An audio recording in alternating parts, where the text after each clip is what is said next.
Assalamu alaikum. I hope you are doing well. This is Advocate Usman Abidan. You are watching the law session. We are doing Qatl series and this is the second lecture of the Qatl series. Last lecture में हमने section 299 से section 305 तक किया था. आज हम section 306 से onward करेंगे. So let's start with section 306. इसकी डेफिनेशन है कत्ल अम्द नॉट लायबल टू किसास. कत्ल अम्द shall not be liable to किसास in the following cases namely. अब सेक्शन 306 में वो सिचुएशंस बताई गई हैं जिनके मुताबिक जो कत्ल अम्द है वो उस पर किसास एप्लीकेबल नहीं होती, वो कत्ल अम्द लाइबल टू किसास नहीं होते. अब वो कौन सी सिचुएशन है? Number 1, when the offender is a minor और इनसेन, यानी जिस बंदे ने कत्ल किया है या तो वो माइनर हो, उसकी उम्र 18 साल से कम हो, या वो इंसेन हो, वो पागल हो, फातरुल अकल हो, तो उन पे किसास एप्लीकेबल नहीं होती, वो लायबल टू किसास नहीं होंगे. प्रोवाइडेड दैट, अब इसके साथ ए के साथ पहली वाली के साथ एक प्रोवाइजो अटैच है. वो कहती है provided that where a person liable to किसास associates himself in the commission of the offence with a person not liable to किसास with the intention of saving himself from किसास he shall not be exempted from किसास. अब इस प्रोवाइज़ो में ये बताया गया है कि हमने ऊपर पढ़ लिया है कि जो माइनर होते हैं या फिर जो इंसेन होते हैं उन पे किसास लाइबल, वो उन पे किसास लागू नहीं होती. अब यहाँ पे प्रोवाइज़ो में ये कह दिया गया है कि कोई बंदा किसी माइनर से या किसी इंसेन बंदे से कोई कत्ल अम्द करवा ले, उनसे कत्ल करवा ले कि इन पे तो लगनी नहीं है किसास, तो मैं अपने आप को बचाने के लिए वो उनसे कत्ल करवा ले. तो यहाँ पे प्रोवाइज़ो में कहा गया है कि उन पे किसास लगेगी दो उन्होंने उस माइनर या इंसेन बंदे से कत्ल करवाया, वो नहीं बचेगा, उस पे किसास फिर भी एप्लीकेबल होगी. B, when an offender causes death of his child or grandchild how low soever, and B में ये बता दिया गया है कि उस बंदे पे भी किसास नहीं लगेगी जिसने या तो अपने बच्चे को मारा हो, या अपने बच्चे के बच्चे को मारा हो, या अपने पड़पोते को मारा हो, या उससे भी नीचे हाउ लो सोएवर, जितने भी अपनी लड़ी में से अपने किसी बच्चे या उसके बच्चे को मारा हो, उस बंदे पे भी किसास एप्लीकेबल नहीं होती, किसास लागू नहीं होती. Next one is C, when any वली of the victim is a direct descendant how low soever of the offender. अब इसको एक एग्जांपल से समझते हैं. फॉर इंस्टेंस एक बीवी को एक शौहर ने अपनी बीवी को कत्ल कर दिया है. अब उसका बीवी का वली जो होगा वो उसका बच्चा होगा, उसका बेटा होगा या बेटे होंगे जितने भी हैं. वो अगर उस बीवी के, उस खातून के जो मर्डर हुई है उसके बच्चे हैं, तो वो उस ऑफेंडर जो उसका खामद है जिसने उस बीवी को कत्ल किया है वो उसके भी तो बच्चे हैं. तो इस सूरत में उस खामद पे किसास नहीं लगेगी. यहाँ पे कह दिया व्हेन एनी वली यानी उसके बच्चे of the victim is a direct descendant, अब वो डायरेक्ट डिसेंडेंट हो गए हैं अपने ऑफेंडर के, तो वहाँ पे किसास नहीं लगेगी. Next one is section 307. अब सेक्शन 306 में हमें वो सिचुएशंस बताई गई है जहाँ पे किसास लागू नहीं होती, बट सेक्शन 307 में वो सिचुएशंस बताई गई हैं जहाँ पे किसास लागू तो होता है बट उसको इन्फोर्स नहीं करवाया जा सकता, उसको एग्जीक्यूट नहीं करवाया जा सकता. अब वो सिचुएशंस कौन सी हैं? सेक्शन 307, केसेस इन विच किसास फॉर कत्ल अम्द शैल नॉट बी इन्फोर्स्ड, ये हेडिंग थी.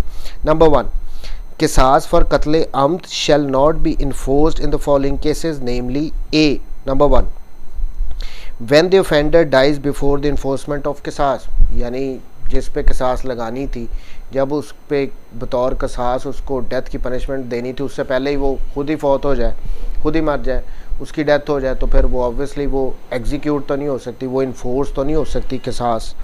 बी, व्हेन एनी वली voluntarily and without duress to the satisfaction of the court waives the right of qisas under section 309 or compounds under section 310. अब B में ये बताया गया है कि कोई भी वली अगर सेक्शन 309 जो हम आगे पढ़ेंगे वो वेवर से रिलेटेड है, यानी अपना जो है वो माफ़ कर देते हैं, अल्लाह के वास्ते उस किसी को माफ़ कर देते हैं, या फिर सेक्शन 310 के तहत वो खून बहा ले लेते हैं, ब्लड मनी जिसको कहते हैं वो ले लेते हैं, कंपाउंड कर लेते हैं, राजीनामा कर लेते हैं। और ये कोर्ट की सेटिस्फेक्शन, उनको कोर्ट को सेटिस्फाई करना पड़ता है कि जी हम आज़ादाना कर रहे हैं, हमारे पे कोई प्रेशर नहीं है। तो अगर कोई वेव कर देगा वली या कंपाउंड कर देगा ऑफेंस को, तो भी किसास ऑफेंडर पे इन्फोर्स नहीं करवाई जाएगी। See the third one, when the right of qisas devolves on the offender as a result of the death of the wali of the victim or on the person who has no right of qisas against the offender। अब ये थोड़ा सा technical है, पहली वाली को देखते हैं। इसकी एक एग्जांपल ये है कि अगर किसी बंदे ने अपने ब्रदर इन लॉ को उसको मारा हो और उसका ओनली वली जो है, लीगल एयर जो है, वो उसकी सिस्टर हो जो कि ऑफेंडर की वाइफ है, तो जो अगर उसकी वाइफ भी किसी नेचुरल डेथ की वजह से अगर उसकी डेथ हो गई हो, तो राइट ऑफ किसास डिवॉल्व हो जाता है ऑफेंडर पे, क्योंकि वो उसकी वाइफ थी। उसके मरने के बाद अगर उसके बच्चे नहीं है तो राइट ऑफ किसास डिवॉल्व हो गया उसी ऑफेंडर पे। तो क्या वो अपने खिलाफ ही किसास क्लेम कर सकता है, उसको इन्फोर्स करवा सकता है? नहीं, नंबर वन। नंबर टू, अगर इसी एग्जांपल को ये लें कि यहाँ पे तो डिवॉल्व होके ऑफेंडर पे आ गया, अगर इसी एग्जांपल की जो दूसरी अगर देखें कि वो उस वाइफ के फौत होने के बाद उसके वली, उसके अगर बच्चे हैं, तो बच्चे के पास राइट नहीं है कि वो अपने बाप के अगेंस्ट किसास लाइबल नहीं होती, तो वो अपने बाप के अगेंस्ट किसास को क्लेम नहीं कर सकते, वो लाइबल नहीं होती। सो इन दो सूरतों में अगर तो डिवॉल्व हो के ऑफेंडर पे ही आ जाए, या उसके वो वली हों जो कि किसास क्लेम ना कर सकते हों, तो किसास इन्फोर्स नहीं करवाई जाएगी। अब सेक्शन 307 में एक बात समझने की है कि यहाँ पे केसेस लाइबल टू किसास तो हैं। फॉर इंस्टेंस सेक्शन 304 के तहत वो प्रूव हो रहे हैं कि इस पे अंडर किसास इसको डेथ पेनल्टी दी जाए, बट वो इन सिचुएशंस की वजह से इन्फोर्स नहीं हो सकती। ये 3 सिचुएशंस हैं। Sub section 2 of section 307 to satisfy itself that the wali has waived the right of qisas under section 309 or compounded the right of qisas under section 3010 voluntarily and without duress, the court shall take down the statement of the wali and such other persons as it may deem necessary on oath and record an opinion that it is satisfied that the waive or as the case may be the composition was voluntary and not the result of any duress। अब यहाँ पे sub section 2 में बताया गया है कि जो ये आपने 309 के तहत अगर तो किसी वली ने किसास के राइट को वेव कर दिया, माफ़ कर दिया, या उसने उसको उस पर सुलहनामा कर लिया, ब्लड मनी ले लिया, तो यहाँ पे वो वली कोर्ट में ऑन ओथ अपनी स्टेटमेंट देंगे। कोर्ट सेटिस्फाई होगी कि अंडर प्रेशर तो ये नहीं कर रहे, अंडर ड्यूरेस तो ये इसको वेव या कंपाउंड तो नहीं कर रहे ऑफेंस को। अगर कोर्ट सेटिस्फाई होगी तो उनको इजाज़त देगी। हमारी नॉर्मल प्रैक्टिस में भी यही होता है कि जब राज़ीनामा वगैरह होता है तो बयान हल्फी वगैरह तमाम जो वलीज़ होते हैं उनकी तरफ से कोर्ट में सबमिट करवाए जाते हैं, और कोर्ट देखती है कि क्या ये प्रेशर में तो नहीं दिया है इन्होंने, उनसे पूछती है, अगर सेटिस्फाई होती है तो फिर अलाउ करती है उस कॉम्पोजिशन को या उस वेवर को। तो ये था सेक्शन 307 जहाँ पे इम्पोज नहीं हो सकती, इन्फोर्स नहीं हो सकती किसास की पनिशमेंट। सेक्शन 308 ये भी इसी से रिलेटेड है, सेक्शन 307 और 6 और 307 से। punishment in qatl amd not liable to qisas etc.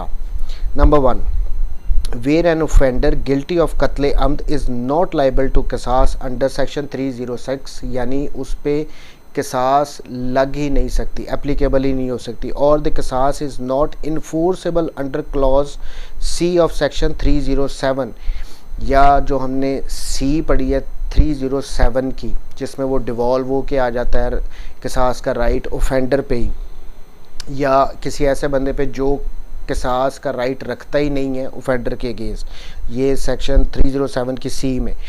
तो उस सूरत में ही शैल बी लाइबल टू दियत, तो उनको तो इस सूरत में जो ऑफेंडर है उस पे दियत की पनिशमेंट होगी, यानी उसको वो जो हमने ऑलरेडी पढ़ा है कि दियत क्या होती है, जो 30,630 ग्राम सिल्वर के इक्वल जो अमाउंट होगी, जो कि फेडरल गवर्नमेंट हर साल अपने नोटिफिकेशन के थ्रू बताती है कि इतनी अमाउंट दियत की अमाउंट है, वो अमाउंट उनसे ली जाएगी। किससे? उस ऑफेंडर से जिस पे अंडर सेक्शन 306 एप्लीकेबल ना हो किसास, या 307 की क्लॉज सी के मुताबिक इन्फोर्स ना की जा सकती हो। अब आगे इसमें कुछ प्रोवाइजोज ऐड किए हैं सेक्शन 308 में, वो बड़ी इंपॉर्टेंट है। प्रोवाइडेड दैट, नंबर 1 ये पहली प्रोवाइजो है, इसकी तीन प्रोवाइजो है। Provided that where the offender is a minor और इनसेन, यानी जिसने कत्ल किया था वो या तो माइनर था या वो इंसेन था, दियत shall be payable either from his property और by such person as may be determined by the court. तो जो दियत की अमाउंट होगी या तो उस माइनर की या इंसेन बंदे की अगर कोई प्रॉपर्टी है तो उसमें से ली जाएगी, या फिर कोर्ट डिटरमिन कर सकती है कि कोई बंदा उसका रिलेटेड जिसको भी कोर्ट समझती है उसको कह देगी कि आपने दियत की अमाउंट पे करनी। Proviso number 2, provided further that where at the time of committing कत्ल अम्द the offender being a minor, जो माइनर था जिस पे लागू नहीं हो रही थी किसास, वो लाइबल टू किसास नहीं था, हैड अटेंड सफिशेंट मेच्योरिटी, यानी लेकिन वो सफिशेंट मेच्योर था, उसकी उम्र फॉर इंस्टेंस 18 साल से कम तक का तो माइनर कंसिडर होना है, बट वो 13-14 साल का था, 15-16-17 साल का की उम्र का था, और उसमें सफिशेंट मेच्योरिटी, उसको पता था कि ये जो मैं एक्ट कर रहा हूँ इससे किसी की डेथ हो सकती है। इस सिचुएशन में और बीइंग इंसेन, या वो जो पागल था जिसने वो कत्ल किया, हैड ए ल्यूसिड इंटरवल, उस दौरान में जब उसने कत्ल किया उस दौरानिए में वो मुकम्मल तौर पे अपने सेंसेस खो नहीं चुका था, उसको सेंस थी कि वो क्या कर रहा है, so as to be able to realise the consequences of his act, यानी उस पागल को या उस माइनर बच्चे को कत्ल के वक्त इतना रियलाइज था कि वो क्या एक्ट कर रहा है।